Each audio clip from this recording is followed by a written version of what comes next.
Hi guys and welcome back to the channel Deepak Yadav Education. Welcome to the daily current affairs of 22nd of June 2026. तो guys आज है तारीख 22 जून 2026 और है Monday. आज की तारीख से जितने भी मोस्ट इंपॉर्टेंट करंट अफेयर्स बनेंगे वो सारे के सारे करंट अफेयर्स इस पर्टिकुलर लेक्चर के अंदर हम लोग डिटेल से डिस्कस करेंगे। आप लोगों ने मिस किया होगा इस सेशन को। रोज़ाना सुबह 5:30 बजे ये वीडियो आपको इस चैनल पर मिला करता था, बट पिछले एक सप्ताह में ये सेशन अपलोड नहीं हो पाया है। ठीक है, तो अब से यहाँ पर कोई भी प्रॉब्लम नहीं होने वाली है। आज फाइनल मेरी साइड से प्रॉमिस है कि ये जो वीडियो है ऑन अ रेगुलर बेसिस पर अपलोड होगा, चाहे कैसा भी पर्टिकुलर सिनारियो क्यों ना हो। रोज़ाना ये सेशन मिलने वाला है, रोज़ाना अर्ली मॉर्निंग सुबह 5:30 बजे। इस सेशन को ज़रूर से अपने स्केड्यूल में ऐड कर लेना। यहाँ पर prelims related important current affairs को बहुत एक्यूरेट वे में, शॉर्ट वे में हम लोग कवर करते हैं, क्योंकि द हिंदू न्यूज़पेपर का तो एक सेपरेट एनालिसिस हम लोग कर ही रहे हैं। उसके अलावा बचता है आपका इंडियन एक्सप्रेस, पीआईबी। तो आप इसको इंडियन एक्सप्रेस और पीआईबी का एक डेडलीस्ट कॉम्बिनेशन समझ सकते हैं, जो आपको एग्जामिनेशन में बहुत सारे इंपॉर्टेंट आर्टिकल्स को या क्वेश्चंस को सही करने में मदद करने वाला है। तो रोज़ाना सुबह 5:30 बजे सेशन मिलेगा। मेक श्योर करना चैनल को ज़रूर से सब्सक्राइब कर लें और वीडियो पे पहले ही लाइक का बटन प्रेस कर दें। हमारा टारगेट है 2000 लाइक्स का, जिसको आप लोग सपोर्ट कर सकते हैं। इन सभी सेशंस के जो पीडीएफ हैं वैसे तो आपको टेलीग्राम पर मिल जाएंगे। मोस्ट प्रोबेबली टेलीग्राम जैसे आज एक्टिव हो जाएगा, आज नहीं तो कल जब एक्टिव हो जाएगा, तो ये पीडीएफ्स आपको इसी चैनल पर मिलेंगे। टेलीग्राम पर चैनल है दीपक यादव एजुकेशन यूपीएससी, इसको सर्च कर लेना। 83,000 से ज़्यादा लोग इस समय पर सेशन में जुड़े हुए हैं। ठीक है, तो चलिए फिर बिना कोई देरी करे शुरुआत करते हैं आज के डिस्कशन की। तो आज हमारे सेशन में क्या क्या चीज़ें हैं। पहला टॉपिक ये इंडियन एक्सप्रेस के एक्सप्लेनर सेक्शन में भी पब्लिश हो चुका है, द हिंदू में भी पब्लिश हो चुका है। अभी तक हमने डिस्कशन नहीं किया है, तो आइए फटाफट बात कर लेते हैं मोम्बासा डिक्लेरेशन के बारे में। बहुत इंपॉर्टेंट देखो, कोई भी डिक्लेरेशन है, अग्रीमेंट है, कन्वेंशन है, इसको लेकर एग्जामिनेशन में क्वेश्चन बनता है। क्वेश्चन ये बनता है कि बताओ ये डिक्लेरेशन किस चीज़ से रिलेटेड है। ठीक है, तो अभी क्या है दोस्तों, मोम्बासा डिक्लेरेशन न्यूज़ में क्यों है आपके सामने यहाँ पर ये कारण दिखाया गया है कि 15 कंट्रीज़ जो हैं, और स्पेशली ये 15 कंट्रीज़ आती हैं हमारी एशिया से, अफ्रीका से, यूरोप से और कैरेबियन आइलैंड से, इवन पैसिफिक रीजन से भी यहाँ पर बहुत सारी कंट्रीज़ इन्वॉल्व हैं। तो इन सभी रीजन से ये जितने भी देश आपको देखने को मिल जाएंगे, इन सब ने मिलकर एडॉप्ट किया है करंट समय पर एक डिक्लेरेशन को, एक बहुत बड़े अग्रीमेंट को। और इस डिक्लेरेशन के अंदर में सभी कंट्रीज़ ने मिलकर तय किया है कि ये लोग मिलकर काम करेंगे इल्लीगल फिशिंग से लड़ने के लिए। इस बात को नोट कर लेना, एग्जाम में कोई क्वेश्चन बना इतना बनेगा, बताओ मोम्बासा डिक्लेरेशन किस चीज़ से रिलेटेड है। तो ये रिलेटेड है इल्लीगल फिशिंग को रोकने के लिए, यानी अवैध तरीके से कई बार मछलियां पकड़ी जा रही होती हैं समुद्र के अंदर में, उसको रोकना। इससे क्या होता है, हमारी मैरीटाइम बायोडाइवर्सिटी को भी हम लोग नुकसान पहुंचा रहे होते हैं, क्योंकि गलत तरीका है और गलत तरीके से यहाँ पर आप कह सकते हैं कि ये मछलियाँ पकड़ना, इसमें कई बार ये बहुत ज़्यादा मात्रा में गलत टेक्निक का यूज़ करते हैं, ट्रॉलिंग वगैरह का यूज़ करते हैं, जिससे समुद्र के एनवायरनमेंट को भी बर्बाद करते हैं और मछलियाँ भी एक एरिया से बहुत ज़्यादा बड़े लेवल पर निकाल दी जाती हैं। तो इसको रोकने के लिए मोम्बासा डिक्लेरेशन को अभी के समय पर अडॉप्ट किया गया है। याद रखिएगा, कितने कंट्रीज़ ने मिलकर अडॉप्ट किया है, 15 कंट्रीज़ ने। केवल एक रीजन से नहीं आते हैं ये 15 country, Africa, Asia, Europe, Caribbean region से आने वाले देश हैं। तो न्यूज़ क्या चल रही है वो न्यूज़पेपर का आर्टिकल हमने समझा। अब एग्जामिनेशन के लिए क्या पढ़ना है, देखिए इस पीडीएफ में ही आपके लिए मेजर चीज़ें हाईलाइट कर दी गई हैं। जैसे सबसे पहली चीज़ जो आपको हाईलाइटेड मिलेगा वो ये है मोम्बासा डिक्लेरेशन, कि भाई 15 कंट्रीज़ के थ्रू अडॉप्ट करा गया है और इस मोम्बासा डिक्लेरेशन का अल्टीमेट पर्पज़ है कि इल्लीगल फिशिंग के अगेंस्ट में लड़ाई लड़ना, इल्लीगल फिशिंग को रोकना। ये डिक्लेरेशन आज गवर्नमेंट के ऊपर में पूरी तरीके से जोर देता है, या गवर्नमेंट के ऊपर में मतलब आप कह सकते हैं आज एक फोर्स लगाने की कोशिश करता है कि गवर्नमेंट एक ट्रांसपेरेंसी को इम्प्रूव करे, एक दूसरे के साथ में अलग अलग, जैसे किस किस देश के कौन कौन से जहाज़ हैं, कौन कौन सी कंपनियां हैं, किस देश का कौन सा जहाज़ है, वो सारी इन्फॉर्मेशन रिवील करें और एक दूसरे के साथ में शेयर करें, जिससे हमें ये पता चल सके कि इन बड़े जालों में कौन कौन सी जाली कंपनियों के नाम से लोग उतर रहे हैं समुद्र के अंदर में और मछलियाँ पकड़ रहे हैं। तो इल्लीगल फिशिंग को रोकने का ये एक टेक्निक है, जिसमें इन सब कंट्रीज़ ने मिलकर डिसाइड किया है, हम मिलकर क्या करेंगे, एक दूसरे के साथ में इंफॉर्मेशन शेयर करेंगे। इस डिक्लेरेशन का नाम मोम्बासा क्यों रखा गया है, एक और क्वेश्चन बन जाएगा। मोम्बासा बेसिकली कीनिया के अंदर में एक इंपॉर्टेंट शहर है, कीनिया जो कि एक अफ्रीकन कंट्री है। तो कीनिया के अंदर एक शहर है मोम्बासा, जिसने अब की बार 11वां आर ओशन कॉन्फ्रेंस को होस्ट किया है। ठीक है, तो आर ओशन कॉन्फ्रेंस को होस्ट करने के लिए ही यहाँ पर आप कह सकते हैं उसके बाद ये जो डिक्लेरेशन वगैरह है यहीं पर इसी कॉन्फ्रेंस में अडॉप्ट करा गया है, जिस वजह से इसका नाम मोम्बासा डिक्लेरेशन रख दिया गया है। तो मोम्बासा कीनिया का शहर जहां पर आर ओशन कॉन्फ्रेंस चल रहा था, और याद रखिएगा ये कॉन्फ्रेंस को होस्ट करने वाला अफ्रीका का पहला देश बन चुका है कीनिया, जो पहला आर ओशन कॉन्फ्रेंस को होस्ट कर रहा है। आर ओशन कॉन्फ्रेंस क्या होता है ये भी आपको मैं आगे बताऊंगा, सो डोंट वरी। तो दोस्तों यहाँ पे मैंने आपको बताया 15 कंट्रीज़ ने मिलकर मोम्बासा डिक्लेरेशन को साइन किया है, और वो 15 countries Belgium, Cameroon, Chile, Dominican Republic, उसके अलावा France, Gambia, Ghana, Guinea, Liberia, Panama, Papua New Guinea, Peru, Republic of Congo, Somalia, South Korea, ये कंट्रीज़ हैं जिन्होंने मिलकर यहाँ पर इसको अडॉप्ट किया है। ठीक है, मैंने पहले बता दिया था, Africa, Asia, Europe, Caribbean region से आने वाले ये कंट्रीज़ हैं। नाउ इस मोम्बासा डिक्लेरेशन का मेन उद्देश्य क्या है? ऑब्जेक्टिव है जितना भी इलीगल, अवैध तरीके से, अनरिपोर्टेड या अनरेगुलेटेड मछलियां पकड़ी जा रही हैं, फिशिंग एक्टिविटीज़ को किया जा रहा है, इलीगल फिशिंग एक्टिविटीज़, उसको रोकना। क्योंकि यही इलीगल फिशिंग एक्टिविटी क्या करती है, हमारे पूरे के पूरे समुद्री एनवायरनमेंट को बर्बाद कर रही होती है, हमारे फिश के स्टॉक्स को ये बहुत ज़्यादा कम कर देते हैं। इससे मिलियंस ऑफ लोग जो स्पेशली मछलियाँ पकड़ते हैं, उस पर डिपेंडेंट रहते हैं, उनके जीवन के ऊपर में भयंकर असर पड़ रहा होता है। समझे? अब जो ये मोम्बासा डिक्लेरेशन है, ये basically global charter for fishery transparency को भी सपोर्ट करता है। एक ट्रांसपेरेंसी या कह सकते हो एक चार्टर अडॉप्ट किया गया था। इस चार्टर के अंदर में 10 नए सिद्धांतों को पब्लिश किया गया था कि भाई इन 10 नए सिद्धांतों पे काम करना होगा, स्पेशली मछली पकड़ने के लिए।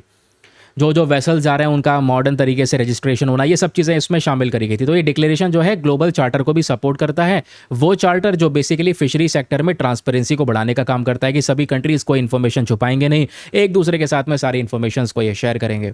समझ रहे हैं? फिर ये सर IUU क्या होता है? इलीगल, अनरिपोर्टेड, इरेगुलेटेड फिशिंग, ये मैं आपको बता चुका हूँ।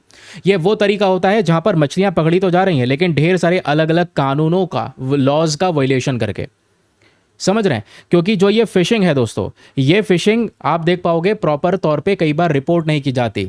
ये जो फिशिंग है उन एरियाज़ के अंदर में हो रही है, कुछ गलत टेक्निक्स का इस्तेमाल करके हो रही है जहाँ पर वो नहीं होना चाहिए था। ये एक ऐसी टेक्निक का कई बार यूज़ कर लेते हैं जिससे हमारे समुद्र के नीचे का एनवायरनमेंट वो पूरी तरह से बर्बाद कर रहे होते हैं। तो इसको रोकने का काम है मोम्बासा डिक्लेरेशन का। और जैसे मैंने आपको बताया, ये डिक्लेरेशन अडॉप्ट किया गया है कीनिया के अंदर मोम्बासा नाम के शहर में। मोम्बासा शहर जो बेसिकली इस बार आर ओशन कॉन्फ्रेंस का 11वां एडिशन होस्ट कर रहा है। आर ओशन कॉन्फ्रेंस क्या है ये सुनिएगा। अमेरिका के थ्रू लॉन्च किया गया एक बहुत बड़ा इवेंट जो 2014 में लॉन्च किया गया था। Department of state and farmer US के थ्रू, यहाँ पर farmer US secretary of state हुआ करते थे जॉन कैरी, इन सब ने मिलकर आर ओशन कॉन्फ्रेंस लेकर आए थे।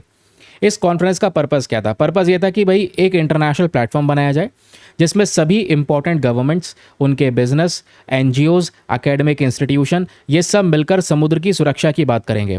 ये सब मिलकर बात करेंगे कि कैसे हम लोग ओशन के ऊपर में किस तरीके से प्रोटेक्शन देते हैं, ओशन गवर्नेंस के ऊपर में किस तरीके से काम कर सकते हैं। तो इसके लिए यहाँ पर ये आर ओशन कॉन्फ्रेंस लेकर आया गया USA की साइड से। और इस बार 2026 वाला इवेंट हो रहा है मोम्बासा के अंदर में, और थीम है our ocean, our heritage, our future. तो ये याद रखिएगा। और मैंने आपको पहले ही बता दिया था, रटने वाली बात है ये, कि कीनिया फर्स्ट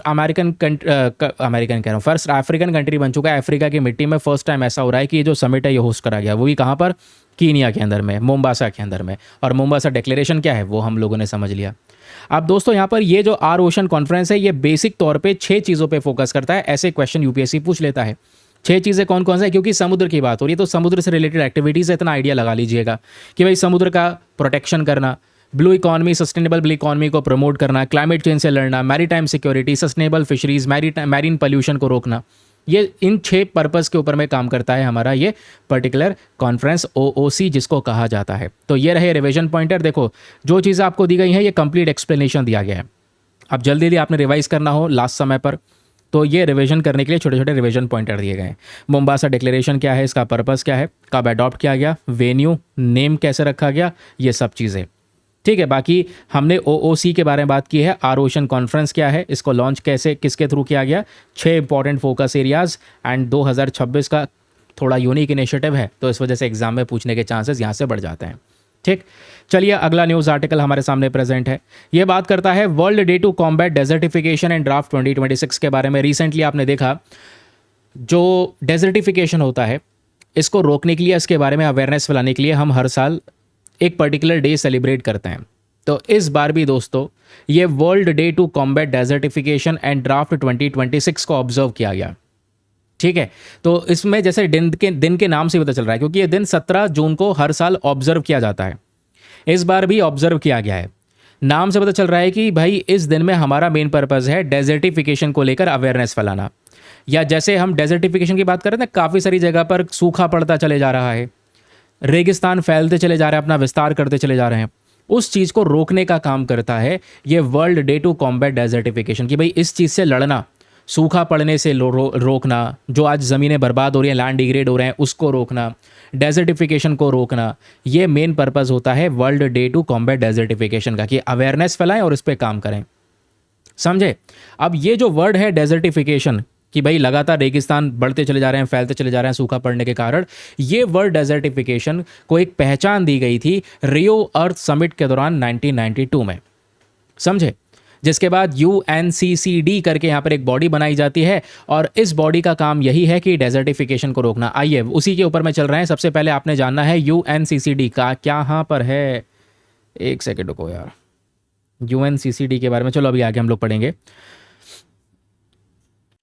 फिलहाल याद रखिएगा United Nation convention to combat desertification, ये उसका नाम है। तो इस बार 2026 का ये जो पर्टिकुलर डे है world day to combat desertification, इसका थीम क्या है, विषय क्या है? विषय एज इट इज रटना होता है, एग्जाम में पूछ लिया जाता है। तो वो है range lands, recognise, respect and restore. Range lands को प्रोटेक्ट करने की बात की जा रही है। रेंज लैंड्स क्या होते हैं दोस्तों? वो बड़े बड़े साइज़ के नेचुरल लैंडस्केप्स, वो रीजन जहाँ पर घासें हैं, जैसे ग्रासलैंड्स होते हैं ना, घास वाले मैदान, वैसे ये हैं रेंज लैंड्स, जहाँ पर घासें हैं, श्रब्स हैं, फॉब्स हैं, ये सब कुछ देखने को मिलता है। और आज जब हम रेंज लैंड की बात करते हैं तो हमारे धरती का जो लैंड सरफेस एरिया है उसका 50% से ज़्यादा इन रेंज लैंड्स के थ्रू कवर किया गया है। ठीक है, ये कवर हुआ है इन रेंज लैंड्स के माध्यम से। याद रखिएगा एग्जाम के लिए इंपॉर्टेंट चीज़, क्योंकि बारिश कम हो रही है, सॉइल क्वालिटी यहाँ पर बर्बाद होती चली जा रही है, तो ये एरियाज़ कई बार एग्रीकल्चर सेक्टर के लिए बिल्कुल अनसूटेबल माने जाते हैं। लेकिन यही रेंज लैंड, क्योंकि घासों के मैदान हैं, श्रब्स हैं, बहुत कुछ हैं, तो ये एक हैबिटेट बना देते हैं, एक घर बना देते हैं बहुत सारी चीज़ों के लिए, हमारे वाइल्ड लाइफ के लिए, अलग अलग प्रकार के जानवरों के लिए, कुछ नई सारे अवसर यहाँ पे बन जाते हैं। तो ये जो कंडीशन है करंट समय पर रेंज लैंड की, वो कई बार क्लाइमेट चेंज से इन्फ्लुएंस हो जा रही है, ग्रेजिंग पैटर्न से इन्फ्लुएंस हो जा रही है। कई बार क्या होता है, इन घासों के मैदान में जो चारवाहे होते हैं अपनी भेड़ बकरियों को इतना ज़्यादा चरवाते हैं कि वो घासें खत्म होने लगती हैं और दोबारा रीग्रो नहीं हो पा रही हैं। क्लाइमेट चेंज की वजह से सूखा पड़ रहा है, तो इन सब चीज़ों का इम्पैक्ट पड़ रहा है। जबकि ये जो रेंज लैंड्स हैं ये हमारे लिए ज़रूरी हैं, तो इस दिन को हम लोग ऑब्जर्व करते हैं ताकि ऐसे ही जो हमारे रेंज लैंड्स होते हैं या ग्रास लैंड्स होते हैं, हम इनकी प्रोटेक्शन कर सकें, सुरक्षा कर सकें, इसके बारे में अवेयरनेस फैलाता है। क्यों ये ज़रूरी भी है? ज़रूरी इसलिए है क्योंकि ये घासों के मैदान आज एक भारी मात्रा में कार्बन को स्टोर करके रखते हैं। ठीक है, फ्रेश वाटर कैचमेंट के तौर पे सर्व करते हैं। दुनिया की बहुत सारी यहाँ पर आप कह सकते हैं नदियाँ, वेटलैंड्स, ये सब आपको देखने को मिल जाएगा इन सब रेंज लैंड्स में या ग्रास लैंड्स के अंदर में। लगभग 2 बिलियन लोग ऐसे हैं जिसमें चारवा हैं, पेस्टोरलिस्ट कम्युनिटीज़ हो गए, इंडिजिनियस कम्युनिटीज़ हो गए, वो इन्हीं रेंजलैंड्स के ऊपर में डिपेंडेंट है। अपनी गाय भैंसों को चराएंगे तभी वो गाय भैंस दूध देंगी, ठीक है, और यहाँ पर उसको बेचकर अपना जीवन व्यतीत करते हैं, तो उनका जीवन इसी पे डिपेंडेंट है। क्योंकि हम रेंज लैंड्स की बात कर रहे हैं तो आज दुनिया में जो लाइव स्टॉक फीड है, गाय भैंसों को यहाँ पर जो सबसे ज़्यादा खिलाया जाता है 70% वो रेंज लैंड्स के ऊपर में ही डिपेंडेंट है। अब इंडिया में रेंज लैंड की क्या कंडीशन है ये जान लेते हैं। भारत में जो रेंज लैंड कवर है वो लगभग 121 मिलियन हेक्टेयर के हिसाब से है, यानी कि बहुत बड़ा एरिया आज ऐसा है जो घासों का मैदान है। स्पेशली हमारे गुजरात के अंदर में थार डेजर्ट से लेकर हिमालयाज़ में एल्पाइन मीडोज़ तक आपको रेंज लैंड्स ही देखने को मिल जाते हैं। अब दूसरी बात ये आती है UNCCD की जो ये global land outlook thematic report है। देखो UNCCD आपको बता ही चुका हूँ मैं, ये पर्टिकुलर बॉडी क्या है, इसका मतलब है United Nation convention on combat desertification. ये एक ऐसी बॉडी है जो डेजर्टिफिकेशन से लड़ने में हमारी काफ़ी ज़्यादा मदद करती है। तो इनकी एक रिपोर्ट है। आपसे ये भी क्वेश्चन बन सकता है कि UNCCD, ये बताओ global land outlook thematic report को कौन लेकर आता है? तो UNCCD लेकर आता है। वैसे UNCCD और भी मल्टीपल रिपोर्ट्स को लेकर आता है, वो रिपोर्ट्स आगे मैं आपको बताऊंगा। तो फिलहाल इस वाली रिपोर्ट के अकॉर्डिंग बताया गया है जितना भी ग्रेजिंग लैंड्स हैं जहाँ पर गाय भैंसों को चरवाया जाता है, वो ग्रेजिंग लैंड्स अब धीरे धीरे करके कम हो रहे हैं। अभी फिलहाल इंडिया का जो टोटल लैंड एरिया है उसका 40% एरिया ग्रेजिंग लैंड में आता है। 70% भारत के जितने भी रेंज लैंड्स हैं वो टेम्परेट रीजन में प्रेजेंट हैं। लेकिन आज क्योंकि हम प्रोटेक्शन नहीं कर पा रहे, इसलिए ये सारी की सारी जगह लगातार बर्बाद हो रही है, ज़मीन बंजर हो रही है। तो हमें इसको प्रोटेक्शन देने की ज़रूरत है और प्रोटेक्शन देने के लिए साल 2026 को चुना गया है। साल 2026 वाला जो साल है इसी को ही international year of rangelands and pastoralist का नाम दे दिया गया है। तो यूनाइटेड नेशन है 2026 को, देखो एग्जाम के लिए इंपॉर्टेंट है, ये क्वेश्चन बन चुका है। International of year of millets को लेकर एग्जामिनेशन में प्रश्न बन चुका है, तो आपको ये पता होना चाहिए।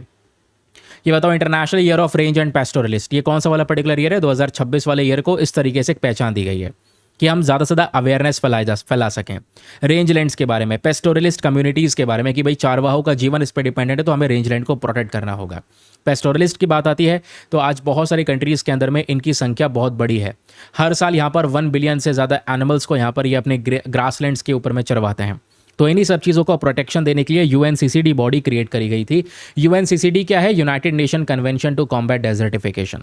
ये इकलौती only legal binding international agreement है। लीगल बाइंडिंग मतलब कानूनी तौर पर ये आप कह सकते हैं एक बाध्यता के तौर पे काम करता है कि अगर किसने जो कह दिया वो मानना पड़ेगा। तो एक इंटरनेशनल जो है एग्रीमेंट है जो लीगली बाइंडिंग है, जो डायरेक्टली एनवायरमेंट को डेवलपमेंट के साथ में जोड़ रहा है, इवन सस्टेनेबल लैंड मैनेजमेंट के साथ में जोड़ रहा है। अब देखो ये खास बात है, यहाँ पे लिखा है ओनली, तो ये एक लौती ऐसी बॉडी है जो आज लैंड मैनेजमेंट की भी बात करती है कि ज़मीन का सही तरीके से मैनेजमेंट होना चाहिए, एनवायरमेंट का प्रोटेक्शन होना चाहिए और डेवलपमेंट भी होना चाहिए। सब चीज़ों को साथ में लेने का काम करता है यूएनसीसीडी। और ऐसी इकलौती बॉडी, प्लीज़ इसको याद रखना, एग्जाम में कोई और बॉडी मिल जाएगी और वो कह दे कि बताओ ये बॉडी करती है एनवायरमेंट, डेवलपमेंट और सस्टेनेबल लैंड मैनेजमेंट को लिंक करने का काम। नहीं, इकलौती बॉडी है कि जो लैंड मैनेजमेंट के साथ साथ एनवायरमेंट और डेवलपमेंट की बात कर रही है। इस बॉडी को बनाया गया था 17 जून 1994 में अडॉप्ट किया गया, फिर 26 दिसंबर 1996 में इस बॉडी ने वर्किंग प्रोसेस में अपना शुरू किया।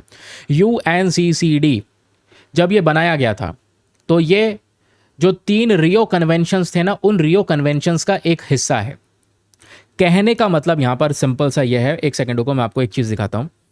कहने का मतलब यहाँ पर यह है कि देखो बात है 1992 की, अर्थ समिट चल रहा था, उस दौरान 3 इंपॉर्टेंट बॉडीज़ यहाँ पर बनाई जाती हैं। एजेंडा 21 करके यहाँ पर एजेंडा था, उसमें 3 इंपॉर्टेंट बॉडीज़ बनाई जाती हैं। एक था आपका United nation forest climate change, जो भी यहाँ पर FCCC है। एक था कन्वेंशन ऑन बायोलॉजिकल डाइवर्सिटी और तीसरा यहाँ पर आपका यह है United Nation convention on to combat desertification. तो याद रखिएगा यूएनसीसीडी जो है ये 3 रियो कन्वेंशंस में से एक हिस्सा यहाँ पर उसी का ये देखने को मिलता है। इस कन्वेंशन में आज 196 कंट्रीज़ हैं जो इसका हिस्सा हैं। यूरोपियन यूनियन वगैरह सब इसका पार्ट है, ठीक है। फिर अगर आप लोग देखो एक और चीज़ कि पार्टीज़ वगैरह इसमें मिलती हैं, हर 2 साल में इनकी पार्टीज़ के बीच में मीटिंग होती है। बाकी इसका एक परमानेंट हेडक्वार्टर आपको देखने को मिल जाएगा। कहाँ पर? तो इसका हेडक्वार्टर है जर्मनी, बॉन के अंदर में, ये याद रखिएगा, बॉन जर्मनी में इसका हेडक्वार्टर है। वेरी वेरी इंपॉर्टेंट फैक्टर है, ये आप लोगों से एग्जामिनेशन में पूछा जा सकता है। तो जो भी चीज़ें मैंने आप लोगों को बताई हैं आप उसको रिवाइज कर सकते हैं फ्रॉम दीज रिविजन पॉइंटर। सारी डिटेल दी गई हैं भाई। World day to combat desertification and drought क्या है, इसका मेन पर्पस क्या है, डेजर्टिफिकेशन के बारे में सारी बात, UNCCC क्या है एग्जैक्टली, वो सब कुछ हम लोगों ने समझा। चलिए अगला आर्टिकल आपके सामने प्रेजेंट है, 3rd आर्टिकल, बहुत इंपॉर्टेंट है specially GS paper number 3 environment के लिए। आपने एक वर्ड रिसेंटली देखा होगा, सभी न्यूज़पेपर में चर्चाओं में है, इंडियन एक्सप्रेस में भी है और PIB में भी है। मिशमी टैकन के बारे में बात हो रही है, PIB में कवर किया गया गवर्नमेंट की साइड से। दैट मीन्स ये टॉपिक आपके लिए सुपर डुपर इंपॉर्टेंट एग्जामिनेशन के पर्पज से। तो एक्चुअली में हुआ क्या, नॉर्थ सिक्किम की बात कर रहे हैं। नॉर्थ सिक्किम में एक रिजर्व है जिसका नाम है तिंगड़ा रिजर्व फॉरेस्ट। तो इस रिजर्व फॉरेस्ट में पहली बार कई सालों बाद यहाँ पर एक वीडियो फुटेज देखने को मिला जिसमें मिशमी टाकन का ग्रुप चल रहा था। मिशमी टाकन बेसिकली हम इन वाले एनिमल्स की बात कर रहे हैं जो ऐसे दिखाई देते हैं, बकरी की तरह दिख रहे हैं बट ऐसे हैं नहीं, ठीक है। तो बकरी और एंटीलोप का यहाँ पर आप कह सकते हैं कि ये उस ग्रुप से बिलोंग करते हैं। तो इनके सींग वगैरह है, आपको दिखाई दे होंगे। सींग पहले इस तरीके से जा रहे हैं, इस कल तक जाने के बाद में सीधा ऊपर की साइड में ये उठ जाते हैं, ये इनकी पहचान है। मिशमी टैकन के बारे में बात करते हैं तो ये है क्या एग्जैक्टली, एक बड़ी साइज़ की गोट एंटीलोप स्पीशीज़। देखो बकरी और बारहसिंगा जो है ना, ये सब एक ही परिवार से बिलोंग करते हैं, उसका नाम है बोविडे। इसके लिए इसको यहाँ पर गोट एंटीलोप स्पीशी बोला गया है कि गोट और एंटीलोप वाली स्पीशी है ये मिशमी टैकन, ठीक है। इसका साइंटिफिक नेम है बोदोरकस टैक्सिकलर, ये आपको याद नहीं रखना, याद रखना है हैबिटेट। ये है सबसे इंपॉर्टेंट, हैबिटेट एंड डिस्ट्रीब्यूशन, कि ये पर्टिकुलर एनिमल कहाँ कहाँ पर पाया जाता है। रिसेंटली हमने देखा कि भाई न्यूज़ में देखने को मिला है, इसका रेयर फुटेज मिला है नॉर्थ सिक्किम के अंदर में। तो बताओ, पूछ सकता है इसका डिस्ट्रीब्यूशन कहाँ कहाँ में मिलता है। तो मिशमी टैकन जो है आज के समय पर एक ईस्टर्न हिमालयन रीजन का नेटिव एनिमल है, यानी हमारे ईस्टर्न हिमालयन रीजन में ही पाया जाने वाला एक जानवर है, जिसमें हमारा north eastern India, northern Myanmar, south eastern Tibet, parts of China, ये भी देखने को मिलेगा। दैट मीन्स कि क्वेश्चन बन जाए केवल भारत में ही यहाँ पर ये स्पीशी मिलती है, तो आंसर होगा नहीं। भारत के साथ साथ आप देखोगे Myanmar, south eastern Tibet, parts of China, सभी जगह पर ये पर्टिकुलर स्पीशी हमको देखने को मिल जाती है। ओके, फिजिकल फीचर्स की बात आएगी तो भाई इसमें चाहे मेल हो चाहे फीमेल हो, दोनों के पास में सींग है और सींग इनकी खोपड़ी तक जाते हैं, उसके बाद सीधे ऊपर उठ जाते हैं, जैसे मैंने आपको बताया था पहचान। इनके बॉडी का जो कलर है, फर का कलर कई बार गोल्डन येलो या डार्क ब्राउन कलर का भी यहाँ पर फर दिखाई देता है। ये स्पीशी जो है इनकी जो स्किन है ना वो एक ऑयली सब्सटेंस को रिलीज कर रही होती हैं, और इनका ऑयली सब्सटेंस जो है वो इनको प्रोटेक्ट करता है ठंडियों से, क्योंकि सर्दियों में ऊपर माउंटेनियस रीजन में ये पर्टिकुलर स्पीशी पाई जाती है। अब एग्जाम में आपसे पूछ सकता है एक तो बात इसका हैबिटेट, तो केवल इंडिया में ही नहीं, बाकी सारा हमारा जो नॉर्थ चाइना वाला रीजन है, नॉर्थ म्यांमार वाला रीजन है, वहाँ सभी जगह पर मिशमी टाइकन की स्पीशी हमको देखने को मिलती है। सेकेंड मोस्ट इंपॉर्टेंट चीज़ आपके सामने जो है वो है कंजर्वेशन स्टेटस।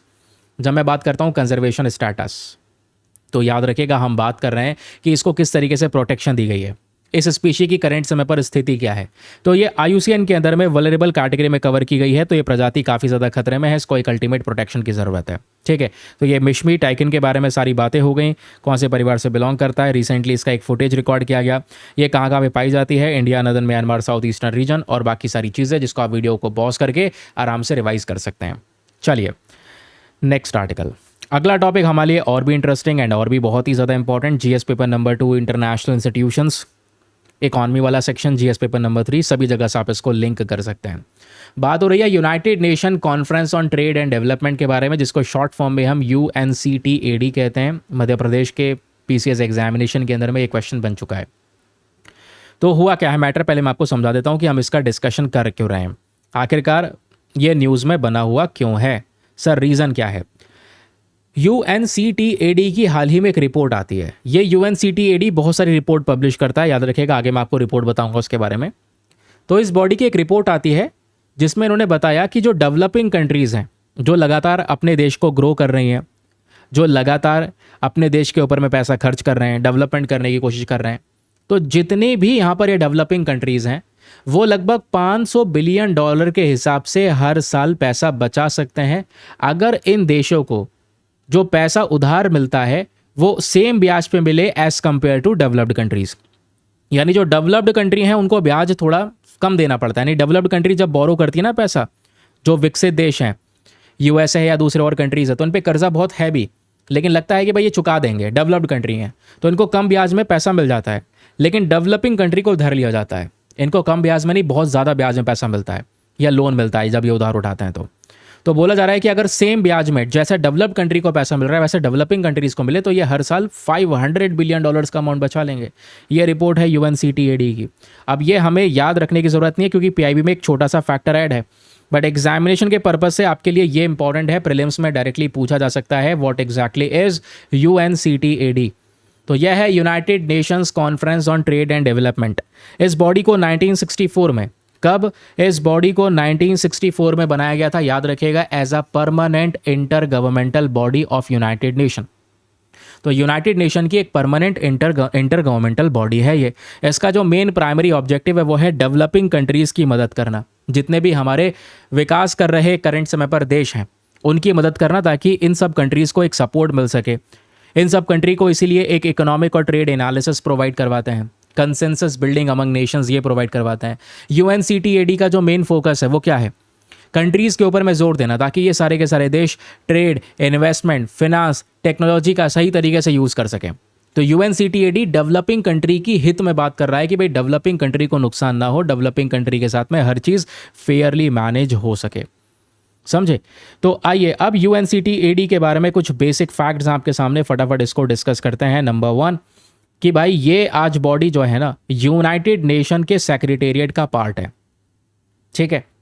अब UN सेक्रेटेरिएट का पार्ट होने का मतलब यह है कि ये UNCTAD जो रिपोर्ट तैयार करता है डेवलपिंग कंट्री की आर्थिक स्थिति को लेकर, वो रिपोर्ट एक तो यूनाइटेड नेशन जनरल असेंबली के पास भी जाती है और फिर वो report economic and social council के पास में भी जाती है, समझ गए। तो ये जो UNCTAD है, समझ गए कि भाई UN सेक्रेटेरिएट का हिस्सा है, हेडक्वार्टर का हिस्सा है, तो दो बॉडीज़ के पास में ये जाता है, ठीक। ये UNCTAD आज यूनाइटेड नेशन डेवलपमेंट ग्रुप का हिस्सा है। इसकी मेंबरशिप और हेडक्वार्टर देखोगे तो 195 कंट्रीज इसका हिस्सा हैं और इंडिया भी यहाँ पर इसका एक मेंबर स्टेट है, याद रखिएगा। इसका हेडक्वार्टर जेनेवा स्विट्जरलैंड में प्रेजेंट है। UNCTAD के फंक्शंस की बात करेंगे तो हम फंक्शन डिस्कस कर चुके हैं। डेवलपिंग कंट्रीज़ को सपोर्ट करना ताकि डेवलपिंग कंट्रीज़ अपने चैलेंजेस से कैसे गुजर सकती हैं, डेवलपिंग कंट्रीज़ को इकोनॉमिकली यहाँ पर बहुत सारी अवेयरनेस प्रोवाइड करवाना, ये मेन पर्पज़ है UNCTAD का।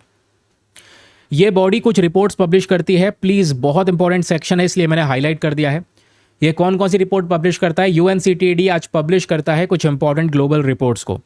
ट्रेड एंड डेवलपमेंट रिपोर्ट हो गया, वर्ल्ड इन्वेस्टमेंट रिपोर्ट हो गया, the least developed countries report हो गया। ये रिपोर्ट्स UNCTAD लाता है, 3 रिपोर्ट्स हैं, एग्जाम में पूछा जा सकता है। अब कुछ भी रिवाइज करना है अबाउट UNCTAD तो आप रिवाइज कर सकते हैं आराम से। ये क्या है, इसको बनाया गया था UN जनरल असेंबली के थ्रू। ये एक परमानेंट इंटर गवर्नमेंटल बॉडी है। इसमें जितनी भी कंट्रीज़ मिलकर काम करती हैं, उनकी सरकारें आपस में मिलकर एक दूसरे के साथ काम कर रही होती हैं। UN सेक्रेटेरिएट का हिस्सा है। यह UN जनरल असेंबली और इकोसोक दोनों को रिपोर्ट करता है। ये सारे के सारे बेसिक डिटेल्स हमारी यहाँ पर हो चुकी हैं। नाउ अगला आर्टिकल आपके सामने यहाँ पर ये प्रेजेंट है, जो बात करता है कश्मीर सैफरन के बारे में। अभी कुछ समय पहले द हिंदू में भी ये पब्लिश हुआ था, जब कश्मीर सैफरन को GI टैग मिला था। तो एक GI टैग वाला प्रोडक्ट है, लेकिन हाल ही में काफ़ी ज़्यादा न्यूज़ में कवर किया गया है। न्यूज़ में कवर करने का पीछे का रीज़न क्या है, ये आपके सामने प्रेजेंट है। एक्चुअली में होता यह है कि करंट समय पर वेस्ट एशिया के अंदर में भारी मात्रा में बड़े बड़े क्राइसिस चलते नज़र आ रहे हैं। तो ये वेस्ट एशिया में जितने भी प्रॉब्लम्स हैं, ईरान और दूसरे कंट्रीज़ का जो युद्ध है, इसकी वजह से ईरान के अंदर में जो केसर का प्रोडक्शन होता है, सैफरन का प्रोडक्शन, ये कम हो चुका है। तो दुनिया में कश्मीर का सैफरन का जो डिमांड है वो बढ़ने लगा, क्योंकि नहीं तो फिर ईरान से आता है अच्छा केसर, नहीं तो फिर उसके बाद अगर ईरान नहीं तो कश्मीर, हमारा कश्मीर बहुत अच्छा क्वालिटी का केसर प्रोड्यूस करता है। तो भारत के केसर की डिमांड बढ़ रही है, स्पेशली कश्मीर में ग्रो करने वाले केसर की। अब कश्मीर में ही मेनली केसर होता है। 90% इंडिया का जो सैफरन प्रोडक्शन है वो केसर कश्मीर से ही आता है। आप इतना याद रखिएगा। लो, ये बात यहाँ पे लिखी भी है कि 90% इंडिया का saffron production comes from Kashmir. Kashmir का जो सैफरन है दुनिया का सबसे ज़्यादा महंगा एक मसाला कह सकते हैं, क्योंकि ये केसर भाई मसाले वाली कैटेगरी में कवर किया जाता है। हम इस केसर को, क्योंकि रेड कलर का है तो कई बार रेड गोल्ड का नाम देते हैं, क्यों, इसकी वैल्यू बहुत ज़्यादा है, इसमें बहुत सारी मल्टीपल क्वालिटीज़ हैं। ये जो कश्मीर सैफरन है, इसको प्राइमरीली तौर पर आज साउथ कश्मीर के अंदर जो जगह है जिसका नाम है पैम्पोर, वहाँ पे सबसे ज़्यादा इसको ग्रो किया जाता है। याद रखिएगा, ये सैफरन प्लांट बहुत ही ज़्यादा खूबसूरत पर्पल कलर के, बैंगनी कलर के जो फ्लावर्स हैं ना, उसको यहाँ पर ये प्रोड्यूस करता है।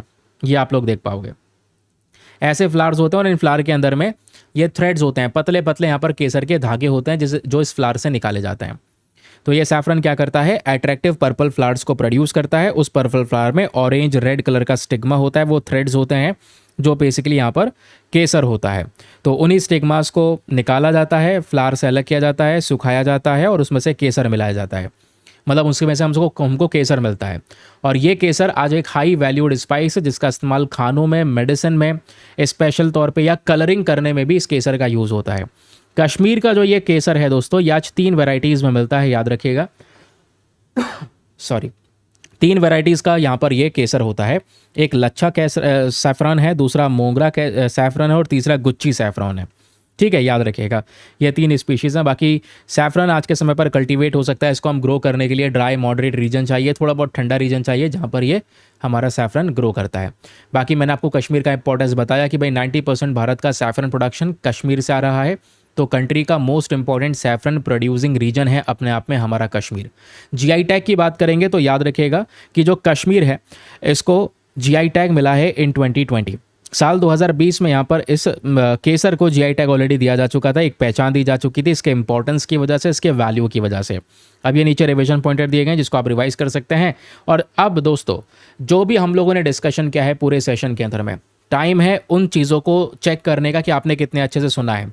मैं आपको यहाँ पे प्रैक्टिस क्वेश्चंस दे रहा हूँ, इन प्रैक्टिस क्वेश्चंस को अटेम्प्ट करो। अपना स्कोर बाद में लिखना नीचे कमेंट सेक्शन में कि आपने कितने क्वेश्चन सही किए और कितने गलत करें। तो चलिए फिर शुरुआत करते हैं प्रैक्टिस क्वेश्चंस की। आपके सामने यहाँ पर है प्रेजेंट क्वेश्चन नंबर 1। ये इंटरेस्टिंग है। क्वेश्चन नंबर 1 कहता है, consider the following statements regarding Mombasa declaration. Mombasa declaration को लेकर आपके सामने 4 स्टेटमेंट हैं, बताना है चारों में से कौन कौन सा स्टेटमेंट एग्जैक्टली सही है। पहला स्टेटमेंट, जो मोम्बासा डिक्लेरेशन है, इसकी मांग है इलीगल, अनरिपोर्टेड और अनरेगुलेटेड फिशिंग को रोकना। दूसरा, ये global charter for fishery transparency को सपोर्ट करता है। तीसरा, global charter for fishery transparency में 10 अलग अलग सिद्धांत हैं। चौथा, मोम्बासा डिक्लेरेशन जो है इसको अडॉप्ट करा गया था United Nation convention on the Law of the Sea के अंडर में। तो बताएं कौन सा स्टेटमेंट सही है चारों स्टेटमेंट्स के अंदर में। ये मोम्बासा डिक्लेरेशन कहाँ पे अडॉप्ट किया गया था बताओ, उसी के आधार पर आप इसका आंसर बता सकते हैं। नीचे ऑप्शन दिए गए, option number A 1 2 and 3 only, B 1 and 4 only, C 2 3 and 4 only, या फिर D चारों के चारों स्टेटमेंट्स यहाँ पर सही हैं। अगला क्वेश्चन आपके सामने प्रेजेंट है, with reference to Mishmi takin consider the following statements. Mishmi takin को लेकर आपके सामने 4 स्टेटमेंट है, बताना है कौन सा स्टेटमेंट सही है। पहला, ये जो पर्टिकुलर स्पीशी है ये फैमिली बोविडे से बिलोंग करता है। सेकंड, ये 4 सब स्पीशीज ऑफ ताकिन का हिस्सा है। ये बात मैंने पढ़ाई नहीं है बट बता दूं, ताकिन की 4 प्रजातियां हैं, चारों में से एक प्रजाति ताकिन मिश्मी ताकिन भी है। तीसरा, ये जो है ये केवल इंडिया और नेपाल में पाई जाने वाली प्रजाति है। चौथा, जो मेल और फीमेल मिश्मी हैं, ठीक है, इनके पास में, दोनों के पास में ही सींग होते हैं। तो बताएं चारों में से कौन सा स्टेटमेंट सही है। Option number A 1, 2 and 3 only, B 1 and 3 only, C 1, 2 and 4 only, या फिर डी चारों के चारों स्टेटमेंट्स यहाँ पर एग्जैक्टली सही हैं। अगला क्वेश्चन आपके सामने प्रेजेंट है, with reference to the United Nation conference on trade and development consider the following statements. UNCTAD को लेकर 4 स्टेटमेंट है, बताना है कौन सा स्टेटमेंट सही है। पहला, ये जो बॉडी है इसको एस्टेब्लिश किया गया था यूनाइटेड नेशन जनरल असेंबली के थ्रू 1964 में। सेकंड, UNCTAD एक स्पेशलाइज एजेंसी है यूनाइटेड नेशंस की, जैसे IMF और WHO है। थर्ड, UNCTAD जो है ये सारी डेटा रिपोर्ट करता है यूनाइटेड नेशन जनरल असेंबली को और इकोनॉमिक एंड सोशल काउंसिल को। फोर्थ, UNCTAD का हेडक्वार्टर आज प्रेजेंट है जिनेवा, स्विट्जरलैंड में। तो बताएं चारों में से कौन सा स्टेटमेंट सही है। Option number A 1, 2 and 4 only, B 1, 3 and 4 only, C 2, 3 and 4 only, या फिर डी चारों के चारों स्टेटमेंट सही हैं। अब चारों स्टेटमेंट को आप लगा पा रहे हो, मतलब आपको पूरा का पूरा सब कुछ पता है उस पर्टिकुलर बॉडी के बारे में जो आप पढ़ कर आए हो, ठीक है। अगला क्वेश्चन आपके सामने प्रेजेंट है, which of the following reports are published by United Nation conference on trade and development. तो UNCTAD के थ्रू यहाँ पर कौन कौन सी रिपोर्ट पब्लिश की जाती हैं, तीनों में से ये आपने बताना है। पहला, ट्रेड एंड डेवलपमेंट रिपोर्ट, दूसरा वर्ल्ड इन्वेस्टमेंट रिपोर्ट, तीसरा the least developed countries report. कौन सी रिपोर्ट है जो यहाँ पर UNCTAD पब्लिश करता है, ये बताएं। Option number A 1 and 2 only, B 2 and 3 only, C 1 and 3 only, या फिर डी तीनों के तीनों स्टेटमेंट्स यहाँ पर सही हैं। अगला क्वेश्चन आपके सामने प्रेजेंट है, with reference to Kashmir saffron consider the following statements. Kashmir saffron को लेकर 4 स्टेटमेंट है, बताना है कौन सा स्टेटमेंट सही है। पहला, कश्मीर सैफरन को GI टैग मिला था साल 2020 में। दूसरा, कश्मीर सैफरन प्राइमरीली कल्टीवेट किया जाता है आज साउथ कश्मीर के अंदर पैम्पोर रीजन में। थर्ड, कश्मीर सैफरन जो है ये कमर्शियली आज सैफरन प्लांट का वैल्यूएबल हिस्सा है, ठीक है, मतलब ये जो सैफरन है इसका जो कमर्शियल वैल्यूएबल पार्ट होता है वो सैफरन प्लांट है जिसको सुखाया जाता है, जिसको हम ऑरेंज रेड स्टिग्मा कहते हैं। फोर्थ, सैफरन कल्टीवेशन जो है ये सबसे ज़्यादा बेस्ट है आज के समय पर ट्रॉपिकल क्लाइमेट कंडीशंस के लिए। तो बताएं कौन सा स्टेटमेंट सही है। Option number A 1, 2 and 3 only, B 1 and 4 only, C 2, 3 and 4 only, या फिर डी चारों के चारों स्टेटमेंट यहाँ पर सही है। अगला क्वेश्चन आपके सामने present, with consider the following statements regarding Kashmir saffron. अच्छा, कश्मीर सैफरन को लेकर 2 क्वेश्चन है, चलो दूसरा अटेम्प्ट करो। पहला, कश्मीर सैफरन को GI टैग मिला था साल 2020 में। दूसरा, मेनली यहाँ पर ये कल्टीवेट किया जाता है पैम्पोर रीजन और उसके आसपास के एडजॉइनिंग एरियाज़ में।